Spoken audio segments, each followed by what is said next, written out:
બિહારની ચૂંટણીને લઈને રાજકીય ગરમાવો આવ્યો છે। નવા રાજકીય સમીકરણો સર્જાઈ રહ્યા છે। ત્યારે કોંગ્રેસના નેતા પ્રેમચંદ મિશ્રા સાથે અમારા સંવાદદાતાએ બિહારની ચૂંટણીને લઈને વાતચીત કરી હતી।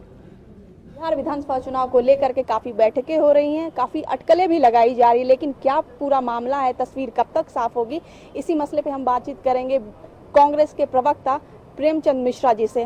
सर, जिस तरह से मीटिंग्स चल रही हैं, नीतीश राहुल से मिल रहे हैं, इसको किस तरह से हम लोग देखें?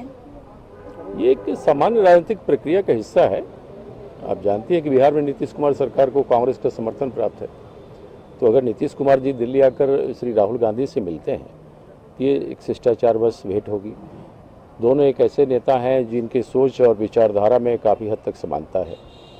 तो मैं समझता हूँ कि अगर जब दो पार्टी के नेता मिलते हैं तो कई राजनीतिक बातें होती हैं आपस में, इसलिए इसको उसी रूप में देखना उचित होगा। इसका कोई राजनीतिक निहितार्थ निकालना या इसके कुछ और अटकलबाजियाँ निकालना कि ये हमारी पसंद है या अमुक आदमी हमारी पसंद नहीं है, वो कहना उचित नहीं होगा। सारी तस्वीर कब तक साफ हो जाएगी? सीट के बंटवारे को लेकर के प्री इलेक्शन आप लोग जा रहे हैं या पोस्ट इलेक्शन आप लोग जुड़ेंगे एक साथ, या क्या क्या पूरा मामला होगा, क्या क्या रणनीति होगी, किन किन मुद्दों को तवज्जो देंगे, ये सब सारी तस्वीरें कब तक साफ हो जाएंगी आपकी तरफ से?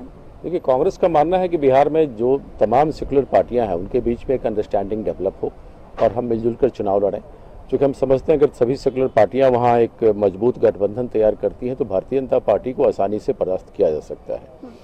लेकिन कांग्रेस अगले चुनाव में क्या रणनीति बनाएगी या कांग्रेस की क्या भूमिका होगी, हम अकेले लड़ेंगे या हम किसी अन्य दल के साथ तालमेल करके किसी गठबंधन में जाएंगे, इस संबंध में सोनिया जी या राहुल जी के स्तर पर फैसला होना है और हाईकमांड ही इस पर फैसला लेगा। सेक्युलर अलायंस अगर होता है तो सीएम का चेहरा कौन होगा? क्योंकि नीतीश कुमार पहली पसंद है, वहाँ की जनता भी नीतीश कुमार को फिर से मुख्यमंत्री बनता हुआ देखना चाहती है, क्योंकि उन्होंने विकास का काम किया और जनता को काफ़ी पसंद है ये सब चीज़ें। लेकिन अगर आप लोग गठबंधन में आते हैं सेक्युलर अलायंस, तो आपने जैसा कहा विचारधाराएं मिलती हैं, सारी बातें मिलती हैं, तो ऐसे में मुझे लगता है कि आपकी सहमति होगी नीतीश कुमार को मुख्यमंत्री बनाने के लिए।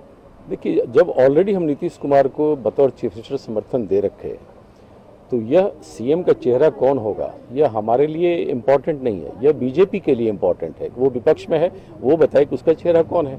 उनके यहाँ तो रोज नए नए दावेदार आ रहे हैं। अब तक 1.5 दर्जन उम्मीदवारों ने बीजेपी की तरफ से अपना दावा ठोका है। उनके दोनों सहयोगी रामविलास जी उम्मीदवार हैं, उपेंद्र कुशवाहा ने अपनी दावेदारी रखी है। तो ये समस्या एनडीए में है, हमारे यहाँ नहीं है। हम तो चीफ मिनिस्टर अगर कोई व्यक्ति है और उसके साथ हम हैं तो निश्चित तौर पे वही हमारा चेहरा है। लेकिन लालू यादव हमेशा बोलते हैं त्याग की भावना होनी चाहिए। अभी भी सीट को कुछ ले करके बातें बन नहीं पा रही है। सोनिया गांधी से भी वक्त मांगा जा रहा है मिलने के लिए।